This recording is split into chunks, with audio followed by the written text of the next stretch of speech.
I am now live, and I might jump right into it because of logistics, I might not have a co-host, right? So, which is perfectly fine by that. And if either Emma or Ina are able to get reception, right, then we will have either of them jump in. Otherwise, it's going to be me.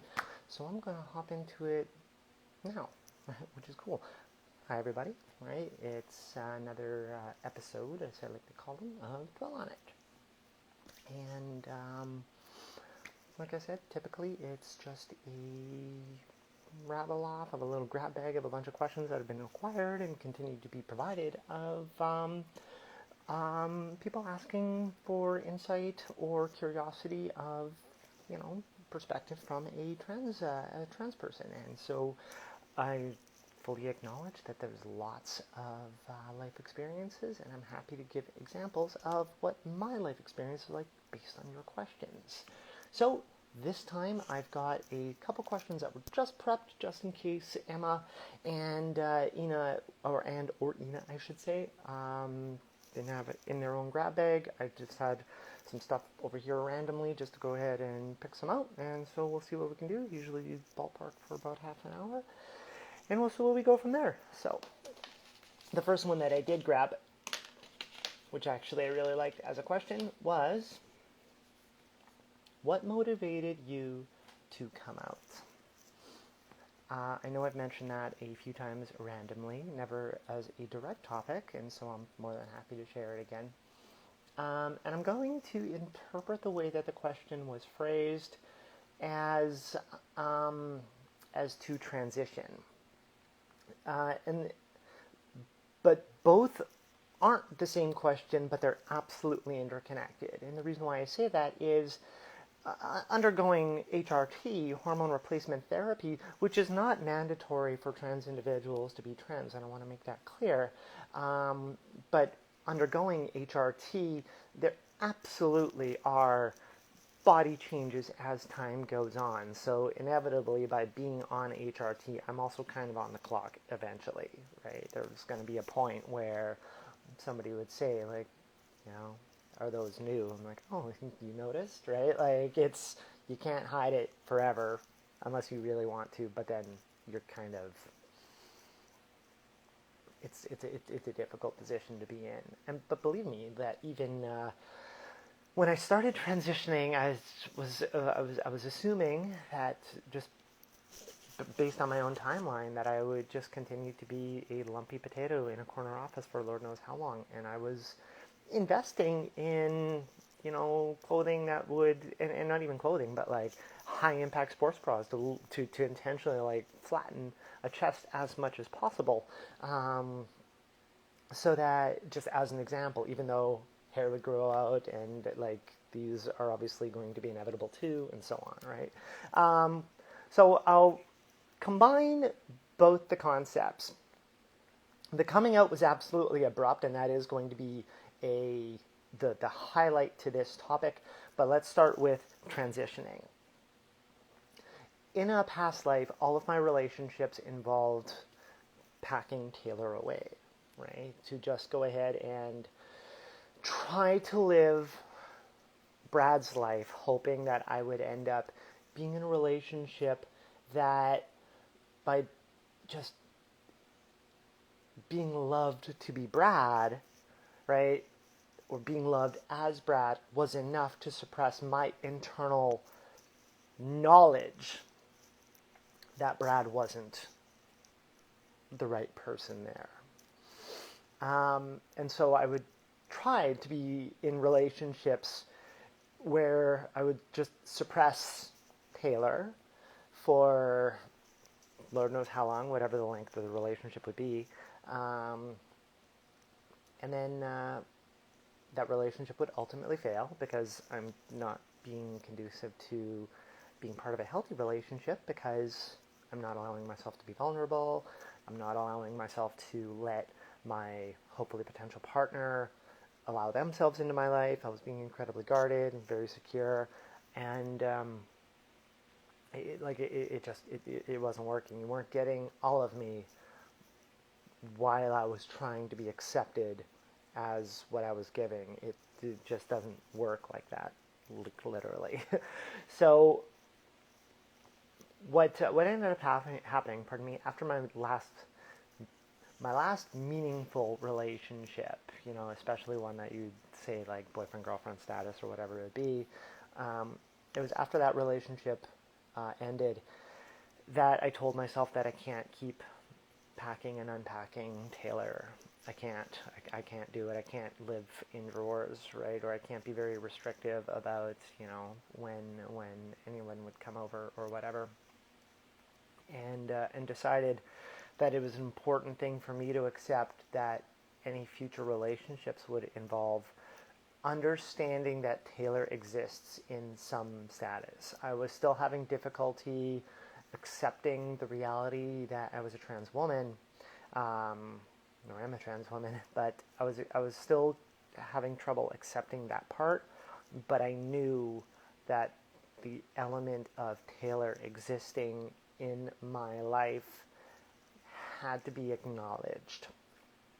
Even though I was still living full-time as a boy, presenting as a boy, I've said it many times in the past, and at this point it would be up to the age of 39, white, athletic, Canadian, cisgender, heterosexual male, right? That there was still just a snippet of Taylor around that just needed to be accepted as part of things going forward. So that was the first step for me, of acknowledging that was happening.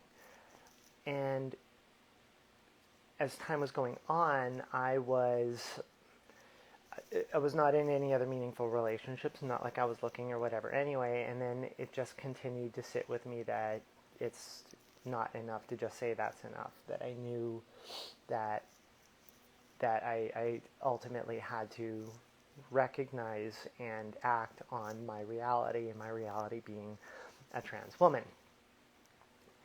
And so, like I said, that wasn't exactly a turning point, but it absolutely was part of the flow, right? Of just acknowledging that, okay, now you've accepted that you're allowing your authentic self to be visible, even though you don't know what the level of authenticity is at the time, but to appreciate that you're not going to be packing and unpacking life anymore. And so called clinic, right, and got set up with trans healthcare, and so on, and so on, and so on.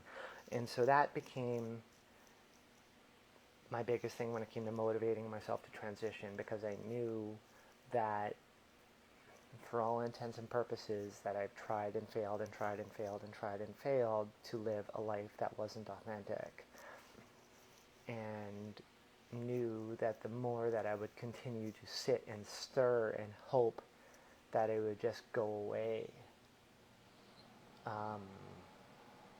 was clearly wrong, and I led to accepting that as my reality. And then it took me a lot to make a phone call to get that started, mainly because I don't like being on the phone in the first place, so that was a huge barrier. Like I shot an email way back when, and the email wasn't accepted, and it took me months and months and months to make a phone call to get that ball rolling. So then started HRT eventually, right? Because I knew that after starting trans healthcare, that was part of the flow. I knew it. It was, okay, there you go, balls rolling, get things going. And then I became on the clock, right? Because like I said earlier, that when you're on HRT, things will happen, right? That you're going to have to acknowledge it at some point or another. So when it came to motivating me to come out, it was kind of difficult for me at the time when I started trans healthcare, because I felt like I needed, and the underlining the word need, I needed to perfect something like voice and presentation and whatnot before I would even consider allowing myself to become socially full-time.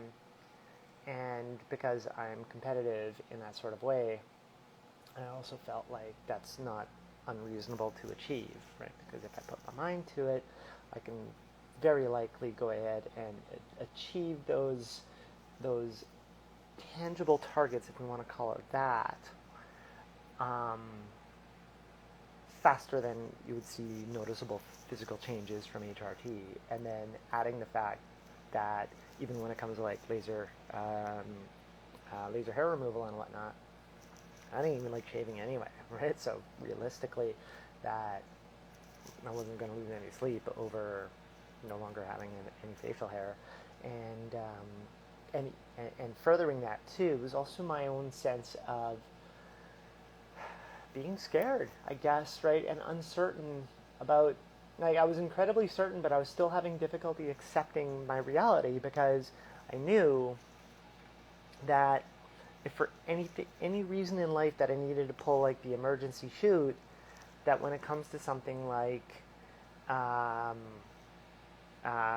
voice, right, and like I said, laser, that both of those, like, voice is theater, right? When it's all said and done, right, you don't gain or lose anything by being able to, adopt a new style of voice.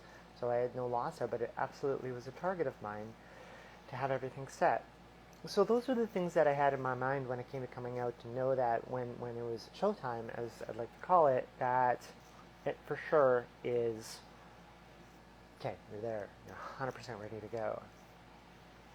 So that didn't happen. What really happened was, as 2020 was developing, right, it was spring and whatnot, and I won't say it's related to COVID, because I don't feel it was. It's just coincidental in terms of timing and whatnot, but more so that as the year got more into 2020, the more I was like resonating with the fact that I'm on HRT, I am transitioning, it is happening, right? Like it's not a, like, it's happening. I'm transitioning, it's happening. And so it was becoming stressful, because I would continue to try to like act a life that, still trying to fit in as Brad everywhere, let's put it that way, even though it was like largely online and whatever, right? Because again, COVID, stay home, don't touch anything, right? But still try to carry that type of life. And then like I said, it was difficult, because I accepted my reality, but I still didn't have a battle plan of like, all right, how do I put it out there? And then what ended up happening, now here's the biggest point, what motivated me to come out, and I've said, dropped here and there and everywhere, and when I came out super abruptly. And the reason when I came out super abruptly was because of the murder of George Floyd. It was frustrating for me at the time, because the way that the world and media and whatnot acted felt like it's almost like the first time that they've recognized some sort of marginalized abuse, right, and police brutality and the bullshit that comes along with it, without recognizing that, like, what was it, 4 or 5 years earlier, Colin Kaepernick lost his job for the exact same thing, essentially, right, and got blackballed out of the NFL for taking a stand or knee against police brutality. It's just nuts how media dictates that narrative, and it feels like so many people forgot. And so for me, it was just like, it was so frustrating how people move on from those injustices thinking that everything got better because they screamed for a little bit, which is hardly valid for a full solution. It was so frustrating just seeing the way that the world's climate was acting. And with all of the cries for reform, for change, for acknowledgement, for just like, stop the bullshit, essentially, it was something I felt I needed to capture the momentum of as well. Because it was intersectional dialogue, of course, because in a past life, I've been, of course, exposed to so many transphobic comments but they would be said by people who would be peers of mine in passing, thinking that I would think it would be funny or whatever, without recognizing the hurt and the harm being caused by that language, right? Like, you think you're just talking to one of the boys, not realizing that one of the boys goes home going, so that's how you feel. Okay, cool. And so when I came out abruptly, it was also a decision to do so because my goal was to shake the shoulders of all those people who thought they had a safe space in using dialogue like that during a time of a demand for social reform, to recognize that there are people out there who are different, or people out there who are not on the same level. There are people out there who are on the receiving end of hate and harm, indirectly or not. And for those people who have contributed to that in the past, to be like, oh shit, I said that to Taylor. Oh shit, I said that to Taylor, oh my god, right? To get that action, right? To get that, like, that kind of like that gulp, right? Of, like, I made a mistake and didn't realize who I was talking to when I said those things. I can think a lot of coworkers, as a matter of fact, because again, right, you find a safe space, right? You think you're just shooting the shit with the boys, right? And then for them to realize that the transphobic comments that they were saying to me, without recognizing that it struck me and hurt me, was kind of wild. So that, like I said, was the biggest motivation for me to come out when I did, because I was acknowledging that the world was absolutely screaming for social reform, and I felt that momentum was important to translate into a place that can resonate within my own circle at the time as well. So that was, like I said, the biggest X factor behind all of that. I could put little stars beside it if I want, because I told myself a long time ago that my 40th birthday essentially is what I had penciled on my calendar way back when I was younger, saying that the back half of my life will be authentic and the world will be a better place by then. Strange, but still, right? Like, and so just considering the timing, it was right close to my 39th birthday. Like I said, it was scream for social reform, and figured that just do it. And I remember being on the phone with a friend of mine when we were talking it out to, because I was talking to 3 people overall who were like very close to me to just look for some just added support, right? One with one sports league, one with another sports league, and one with work. And I remember with one of them, she asks me, "It's like, are you ready?" I'm like, "No, fuck no." But do I have a choice, right? Like, and like, are you ever really fully ready for anything? No, but you have to know that you're confident in yourself. You're confident in your reasoning. You're confident in your skills, and you're confident in your peers to get you through something crazy like coming out. So yeah, it was funny. It was like, ready or not, here I come, and that's been it since. So that's what motivated me to come out. So wait, let's get another one out. Got a bunch of cards just flipped upside down here to use as options.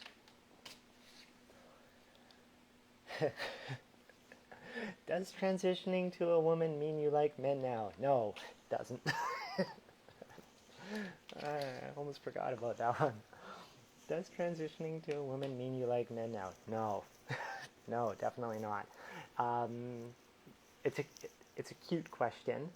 And I understand where that point of question can come from because of social binaries. And it's funny too, because just on an aside, like, I like women, and I remember, right, I was talking with a friend, similarly enough, right, but we're just shooting the shit, and then kind of out of nowhere, I'm like, am I gay? Yeah, I guess I'm gay now too, right? And it's just kind of weird, right? Just, that like, just like, yeah, no, I guess that's, yeah, no, okay, right? But yeah, no. What I will say, I'll put a little star beside that. I don't like men, period. I don't like men. But I work with a spark. That's me. Like, I don't use dating sites and anything like that. Never have. Because I don't, and honestly, even when it just comes to, like, recognizing a past life, like, I don't have a shopping list for what I'm looking for in a person. I look for, like, an authentic spark and trust, right? And then you build a meaningful relationship after that. And it starts with a spark, at least for me. And especially in a past life where I'd be incredibly guarded in the first place, right? Like, now, obviously, I'm significantly more open. Here I am, face value, right? But the spark is still something paramount for me. And again, I have no interest in looking for a partner. I'm no stranger to the neighborhood. I want to make sure that's very clear.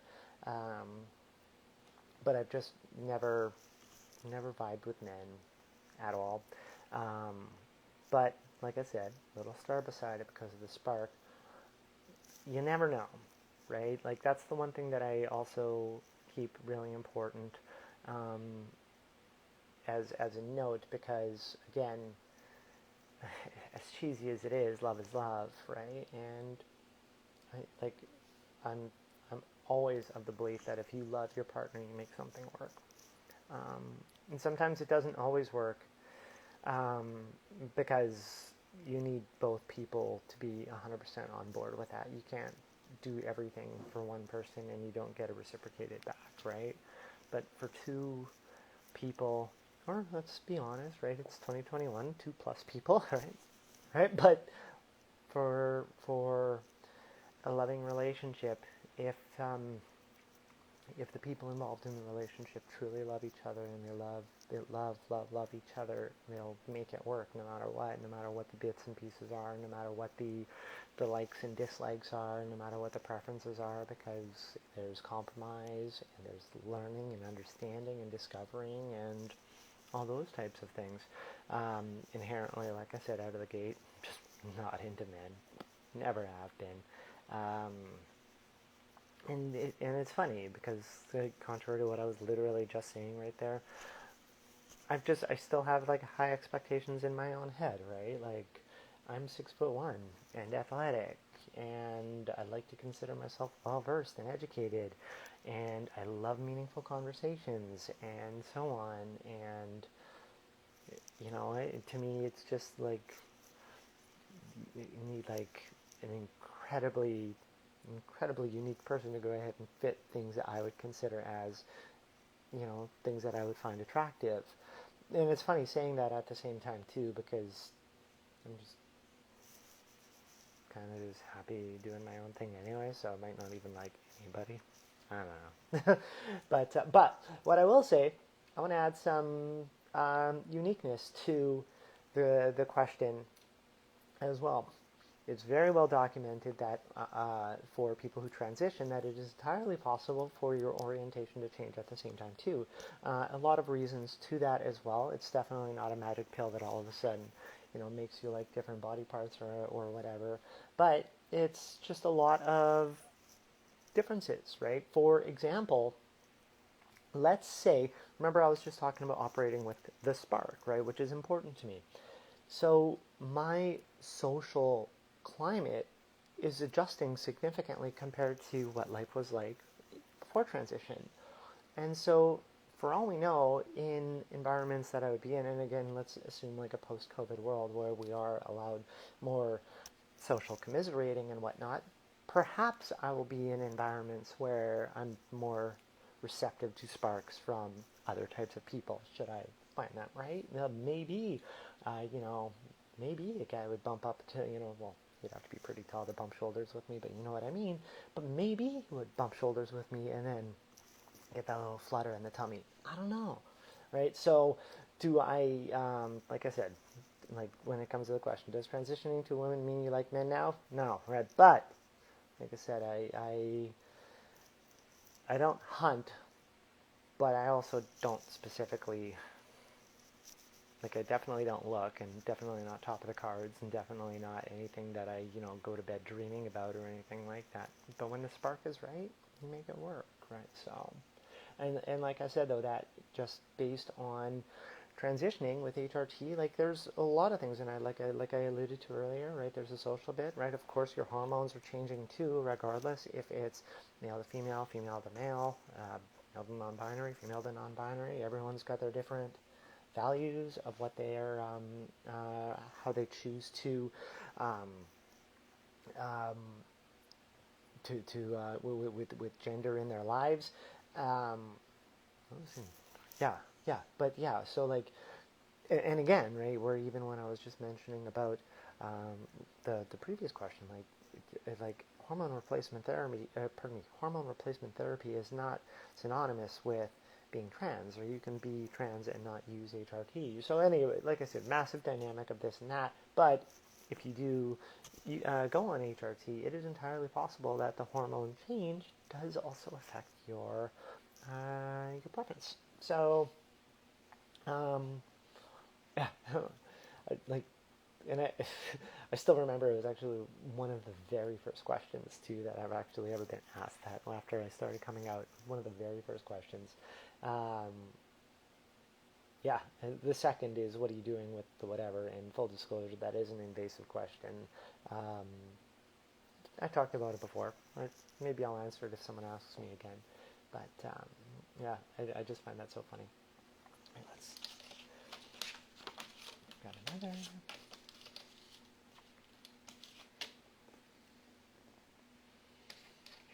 How do you go about arriving at a preferred look for hair and makeup? Yeah, that's a fun question. How do I go about arriving at a preferred look for hair and makeup? Same reason why anyone finds a preferred look about t-shirt and jeans. Right? I don't know, that's kind of the easy answer to it, isn't it? It's I'm trying to understand the root of that question. What inspires the question? Right? Because like it could be one of two things. Is it somebody looking for a way to feel like they are comfortable presenting themselves? Or is it somebody who's seen my style and likes it? Or maybe neither, maybe both. I'll do the latter first. It's my flow. I like to consider myself pretty, kind of, I don't know. I like to consider myself pretty basic, I guess, right? Like pumpkin spice come fall type of stuff, right? But I also do like a little bit of pop. I like some shine. But what I also know is I'm confident in myself, is how it works. I look at something like appearance as being comfortable. I like to try to flatter myself. Some days I feel on, some days I don't. But that's the exact same in a past life too. There'd be t-shirts, for example, that fit me just the way I want to fit it, but then the week next, it wouldn't fit at all, right? Like, it's no different, right? Or you just feel scruffy, or you just don't feel presentable, and then other days you feel sharp, right? Nothing's really changed in that sense. And when it comes to stuff like, especially farthering detail about it, it's like when it comes to style of hair or nails or whatever it be, I honestly, for me, I just put it in the hands, pardon the pun, of the tech, right? When I go get my hair done, I've got a really basic idea, but I don't really go in with a dream. And the person that I see who cuts my hair has done it for 21 years, right? So it's really simple to be like, do the thing, right? Give a really basic layout, right? Not even a basic layout, I should say, but very simply, you've seen 21 years worth of faces, right? You've seen 21 years worth of heads, right? You kind of have an idea about my flow. Do the thing, right? I'll tell you if I don't like it, but I got faith. Same thing when it comes to nails, right? Hey, go ahead, knock yourself out. Here's kind of my flow. Let me know what you think, or not even let me know what you think. Have at her.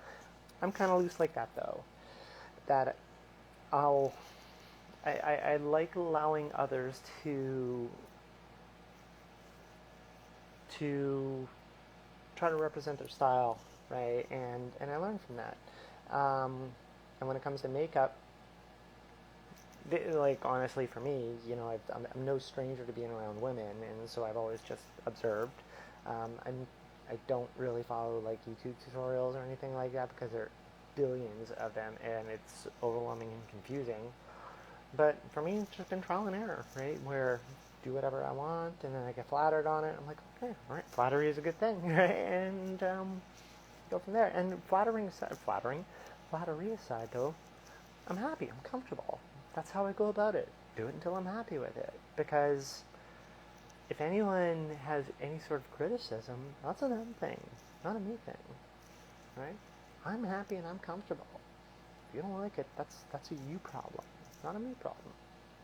So to turn that around, as in, how do I go about looking for hair and makeup if this was to be in a notion of feeling confident in presenting in public, for example? That goes right back to what I was just saying at the last point, right? It starts with you. One of the biggest challenges of our society is the expectation to fit gender policies. Smash it. Allow yourself to be free, right? Allow yourself to represent and express yourself how you want. And so if you're not confident in that, then you go ahead and research. That's how it works. Simple as that. If your confidence says that I do not feel like I will be comfortable, but I really want to find a way to feel comfortable, then you go ahead and use that question and look for the answers based on that question. So that's one of two things. You can either look into how to become more confident, right? Or take the confidence that you have and then ask for help around that. So definitely not to like brand drop or anything like that, but I think like Sephora, for example, I think they offer makeup classes, and I believe that they're trans inclusive. I don't know. Never looked. Right? Never looked. Never, ever, ever, ever, ever, ever, ever, ever, ever, ever, ever. Ask friends. Right? Post online. You have to allow yourself to be vulnerable if you want to get some of those skills. Right? Like like if you want to get comfortable with hair and makeup, you have to allow yourself to let somebody see you. Does that make sense? Like, you have to allow, if you want a makeup artist to flatter your features, they can't do that effectively without seeing your features. And if you're not comfortable showing your features to a makeup artist, then how are you going to find that preferred look? And then that goes to what I was talking about earlier, where maybe it's not the makeup that you need to look into, but it's it's allowing yourself to be vulnerable. It's difficult, and I get it, and it's because of social pressures, because of gender binaries, and I understand that the confidence comes with, you know, obviously it comes with safety, and so on and so on and so on. It's there's a story within the story, and I totally appreciate that. But when it comes to how to go about hair and makeup, you have to allow yourself to discover it. It's kind of how it works. Trial and error, right? Trial and error is a really easy one, but you have to just accept it.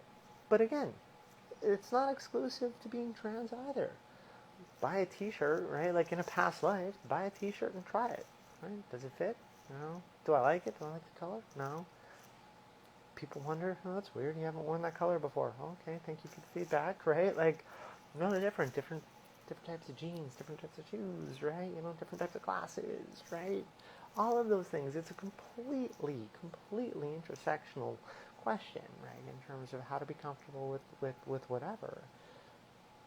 But it all just starts with being confident that you're gonna rock whatever you put together in the first place. Because even back to what I was saying about getting a makeup artist, for example, to do your hair, right, and do your makeup, but you're not confident to then go out after that, even though you've been professionally done. What's the point, right? Have you arrived at anything, or did you just spend a whole bunch of money to get all cake-faced for a little bit to wash it off later?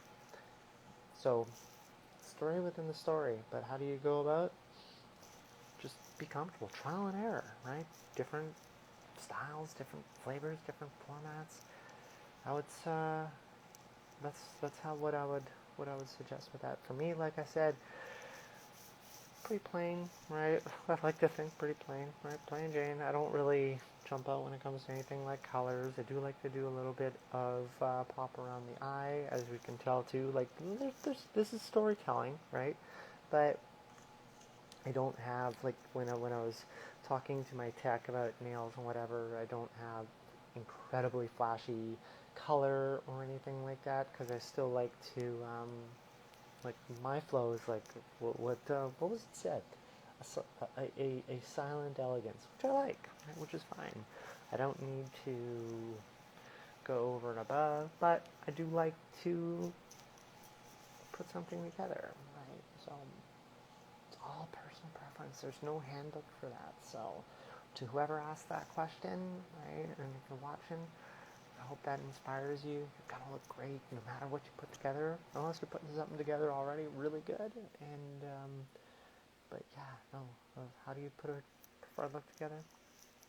Trial and error until something you love resonates with you. So that's 6:34 technically. 3 questions out of the way. That was fun, right? And then, so thanks for everyone for checking in, and everyone who's going to check in later. Same thing, right? Keep that grab bag coming. I know there's lots of questions, so we'll keep answering your questions accordingly. And,